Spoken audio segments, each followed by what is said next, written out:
This is the fastest car that you can get in Australia for 60 grand. It's the MG4 XPower. It does 0 to 100 in 3.8 seconds. So it's faster than some cars, twice its priced. But is it fun? Well, stay tuned, and in this review, you'll find out. Now, like and subscribe, and let's get to it. It's the most powerful little hatchback in this sort of price range, and the price is $59,990 plus on-road costs. It might seem a lot for an MG4, but hey, I think that there's a lot of value in the other models in the MG4 lineup. If this is too much for you, hit the link in the description below or at the top of your screen now, and you'll be able to go and check out my detailed review of the entire range of the MG4 lineup.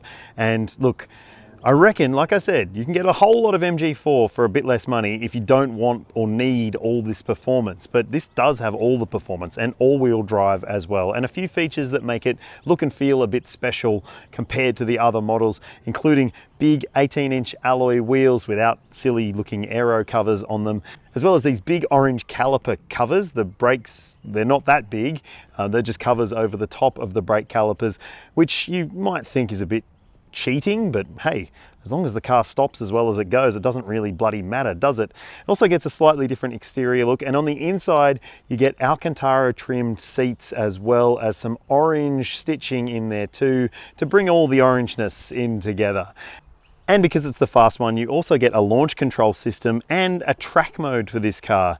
Although I wouldn't be taking my electric car to the track, but maybe I'm different to people who are electric car enthusiasts. And look, you don't get a sunroof or anything like that, but you do get heated front seats, a heated steering wheel, a 10.25-inch touchscreen media system with Apple CarPlay and Android Auto, a digital instrument cluster for the driver. So it does feel and look pretty high-tech, although a little bit minimalist. But if you do have the budget to spend and you want something that's fast, fun, and functional, this could be a really good choice for you. But what other choices could you make if you're thinking about an MG4 XPower? Let me tell you. When it comes to alternatives to the MG4, well, I think one of the best alternatives to this grade of MG4 is actually one of the more affordable MG4s, because I'm really impressed with this car as a rear-wheel drive electric hatchback. There are a bunch of different versions available, and I reckon that the 64 Essence, which is about 50 grand, so 10 grand less than this, is going to tick a lot of boxes for a lot of people. And in fact, it's the one I would pick if I was buying an MG4. Although this is very, very fast and very fun, I don't think I would use that power all the time, and the other versions are still pretty powerful anyway. So an MG4 or an MG4, or something completely different. How about the BYD Seal, the new fully electric sedan from the Chinese brand, which does have some really interesting style, heaps of standard specification, and it's also really, really attractive. Now, there are 3 different grades of that vehicle available, including a top spec model, the performance version, which does 0 to 100 in, you guessed it, 3.8 seconds. So it could be the right one for you, but hey, I also think that the lower grades in that model range could be really good for a bunch of people for a bunch of reasons. Can't wait to bring you a review on that one very soon. Another electric hatchback that you might want to check out, which I really enjoyed, I thought it was a lot of fun, was the Cupra Born. Now, it does have a pretty different profile to this. It's rear-wheel drive as standard, and look, it might get a power upgrade shortly, so it might be worth waiting for the upgraded version, but if you are keen to get in there right now, it's still very, very good value, and it feels special too. The MG4 is conventional hatchback size, about 4.3 meters long, so there's no real surprises when it comes to the size. It's got a pretty practical back seat. I'll show you that in a sec, but first, let's talk about the boot, because there is something I need to tell you about the all-wheel drive versions of the MG4. Okay, boot space is exactly the same in the XPower as it is in the other models in the MG4 range. That's because it's all-wheel drive, but the other versions are rear-wheel drive, so you don't have any penalty to pay in terms of practicality and boot space available to you. However, there are some penalties you need to keep in mind. Firstly, this is your charging cable bag. It's just sort of plonked in the boot. There's no Velcro or anything to keep it in place, so it might end up not being in the boot anymore, right? So you've also got no spare wheel under here. It's just a tire repair kit. EVs don't often have spare wheels, so if you really need a car with a spare wheel, your options are very limited. There are some out there, but hey, it's either vans or $150,000 luxury SUVs. None of the entry-level versions tend to have spare tires anymore, which is a bit of a shame, but hey, it might not matter to you, and I could totally understand if it does. Also, 60 grand and manual tailgate, a little bit cheap. I mentioned in my other MG4 review, if you haven't seen it, link in description or above, it is a very minimalist interior, and really, I don't know that it does feel 60 grand special in here. Look, there are some nice elements. As I mentioned, Alcantara and some fake leather parts on the seats is nice. Some nice coppery colored stitching and a few different materials in the cabin, but it's minimalist. There's not a whole lot going on in here. Now, this touchscreen media system, I don't love it. It is okay though. It is something you have to get used to in this car. You have to do a lot of controls through the screen. There are some buttons down below. So you've got volume controls. You've got some buttons for the temperature controls, but you have to control like your temperature itself and the fan speed on the screen rather than having toggles independent of the screens. Okay, so you've got this interesting looking two-prong steering wheel, which is really nice to hold. I liked it in the other models. I like it in this model too. It's got this fake leather trim on it as well. This digital instrument cluster in front of the driver too. It's got a very basic look to it, but it tells you everything you need to know, and you don't have to have your eyes leave the road too much to look at it as you do in a Tesla, where you sort of have to hunt for it in the top corner of the screen. Now, in terms of storage in here, you've got some pretty good options. You've got bottle holders in the doors, cup holders down here, a decent sized center console tray here with a cover, a little netted section where you might want to put your keys or maybe your wallet or something, covered center console bin. You've also got a wireless phone charger up here too, and there's a rotary dial gear selector and electric park brake too. Now, the gear selector I like because it's got detents. It doesn't just do the infinite scrolling thing that some other Chinese cars do. And there's a park button. You just have to press the park button to put it in park. Now, also, I should mention that you don't actually need to press the start button or anything when you get into the car. All you do, sit in, put your foot on the brake. You might need to press it twice, and then you'll be able to drive away, which is pretty cool. Now, let's check out the back seat. Okay, so the seat in front of me is set for my driving position at 182 centimeters or 6 foot. And look, I've got lots of knee room. Toe room's a little bit tight. I've got big feet, but they're a bit tucked in under there. So that might be an issue for you or your kids if you've got big footed kids. Now, the seat comfort is not fantastic. You're sort of leaning back a bit. It's not the most comfortable seating position, but it will be fine if you have youngsters in child seats. So you've got ISOFIX points in the window seats with these lovely little Velcro covers that cover them up when you're not using them. I like that a lot. You've also got 3 top tether points as well.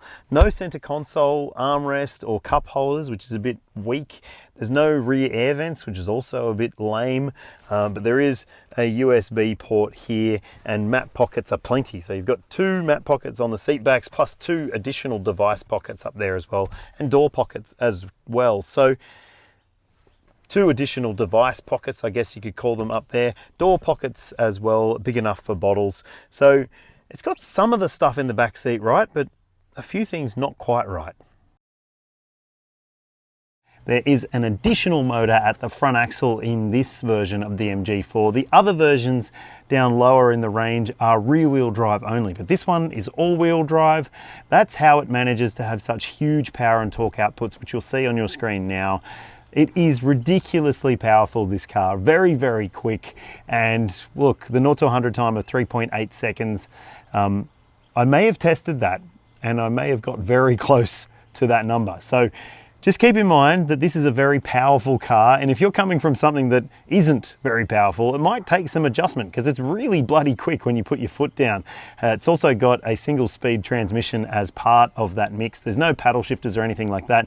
You just leave it to its own devices, and let me tell you, its own devices are fun devices. The WLTP rated range for the MG4 XPower is 400 kilometers, which isn't too bad. It's only a 30 or 50k penalty compared to the more affordable versions, which have less power by a measurable margin. So if you are okay with more power and more torque and a little bit less range, hey, you do you, bro, but I just reckon that 400Ks might be a little bit too little for some people paying 60K for an electric car. Now, I'll tell you what I saw in terms of real world efficiency shortly, but now let's talk about the battery stuff that's happening here.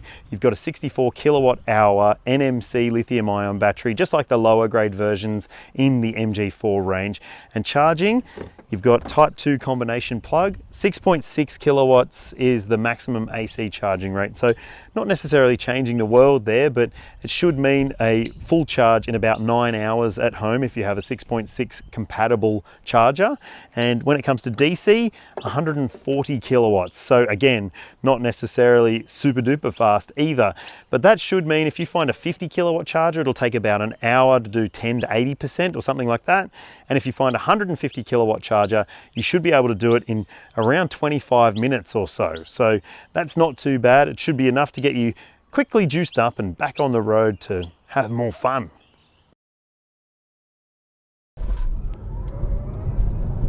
Yeah, you're at the limit of physics, people.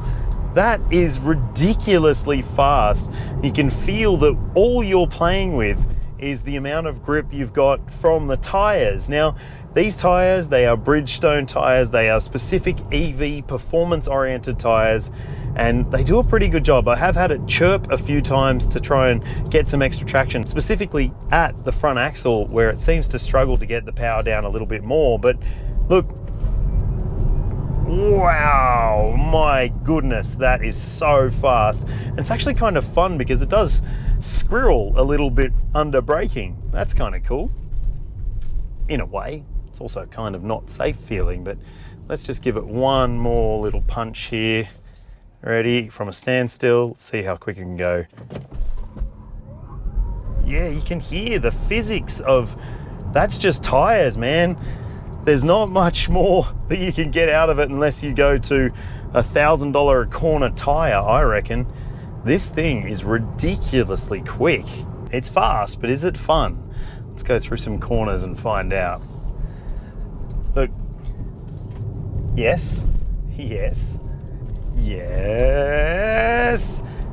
Part of what makes it fun is that it is so fast, my God. Look, the criticism about the brake calipers being fakes and, you know, the covers over them not being real indications of how big the brakes are. This car still has pretty big brakes. They're bigger than the standard MG4, and they do pull up okay. I wouldn't say that they are the most reassuring brakes in terms of coming to a stop when you are going really fast, but in normal day-to-day driving, they do have a pretty good level of reassurance to them. They've also got regenerative braking built into the system. Obviously, that's how lots of EVs operate, using regen to help feed some potentially lost energy back to the battery pack. And yeah, I think that the responsiveness is okay. There's also a single pedal driving mode if you wish. You can just toggle through the screen to get to that if you want it. All right, I'm just gonna do a quick full brake here. So yeah, it does have strong braking performance when you need it, even if they are fake brake caliper covers.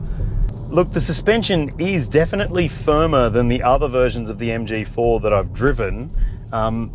It's got a pretty rigid ride to it. It's not necessarily uncomfortable, it's just firm. And the steering, look, I actually really thought that the steering in the other versions of this car was delightful because it has this beautiful balance. It's rear wheel drive. You don't ask too much of the front axle. In this car, you do ask a bit more of it. And I mean, there's a bit of a price to pay there, but it's not a massive price. I still think it's pretty fun to drive. And I'm sure you will too, but hey, if you've test driven an XPower or one of the other versions of the MG4, let me know in the comments which one you would pick, because I'm still leaning towards the rear wheel drive ones instead, even though this is so ridiculously fast. It also has a pretty nice motor noise to it, so it does have a little bit of audible involvement to the drive experience, which I like. And also, I will say that I've noticed that it does have a bit more of a vibration through the cabin I don't know if that's by design or not, but it does feel like you are putting power down, which I think is an interesting thing, because in the other versions of this car, they were quite sweet and smooth driving, but this has this like little bit of a hum to it. So it's sort of like, almost like it's saying, hey, just remember how much grunt I've got here. Let's talk about efficiency. The official energy consumption figure is on your screen now. That's the WLTP rated number for the MG4 XPower. Hey, I reckon that's pretty good. This is a performance-oriented hatchback. It's not a heavy car, but I think that's reflected in the efficiency figure. It's also not the most efficient MG4, so if that really matters to you, there's probably better options in this range for you. And on your screen now, you'll see what I saw across a mix of driving, including a few times when I gave it a bit of a squirt just to see what it was capable of. And honestly, I reckon that's pretty good. I've driven some compact SUVs that are fully electric and all-wheel drive and seen worse. The MG4 was awarded the maximum 5-star ANCAP safety rating in 2022, so it does come with a heap of standard safety technology, as you would expect. There's adaptive cruise control, you've got autonomous emergency braking with pedestrian, cyclist and junction detection, you've got blind spot monitoring, rear cross traffic alert, and you've also got a lane keeping system, which I find to be a bit of a pain, so I turn it off every time I drive it. It's the emergency lane keeping part of the system, in fact, that really annoys me. It might annoy you too if you like to be in control of the car at all times, but yeah, some people just keep it on. I couldn't stand it, honestly. Now, when it comes to cameras, you've got a surround view camera system on this top spec model, and you've got rear parking sensors, but no front parking sensors. But you can toggle to a front camera view if you want to. Now, when it comes to airbags, you've got 6 airbags fitted to this model, dual front side and full length curtain. There is no front center airbag or driver's knee airbag like some other models in this sort of price range, but it mustn't have needed it because it still managed the 5-star score. MG offers a 7-year unlimited kilometre warranty in Australia, and that also applies to the battery pack, 7 years and unlimited Ks of warranty for it as well. And there's 7 years of roadside assistance as well. So from that perspective, it seems to stack up pretty well. And when it comes to servicing, well, wow, the service intervals are huge. You'll see them on your screen now. And that means that there's a very, very long cap price servicing plan available for the MG4. The average cost over that entire duration of that period is on your screen. And look, it makes a lot of sense if you are looking for a long-term bet, in my opinion. There is no denying, this is a fast car and it is a pretty fun little hatchback to drive as well. You've got all-wheel drive traction, you've got plenty of power, heaps of torque, and pretty decent driving range as well. Look, I reckon it's money well spent if you want performance and you want a fast little hatchback. Personally, I'd be saving myself 10 grand and buying the Essence 64 grade because I just think it might make a bit more sense for the money. But hey, tell me what you think in the comments section below. Am I a tight ass? And are you as well? I'd love to hear from you. And if you haven't already, please do like and subscribe, and I'll see you in the next one.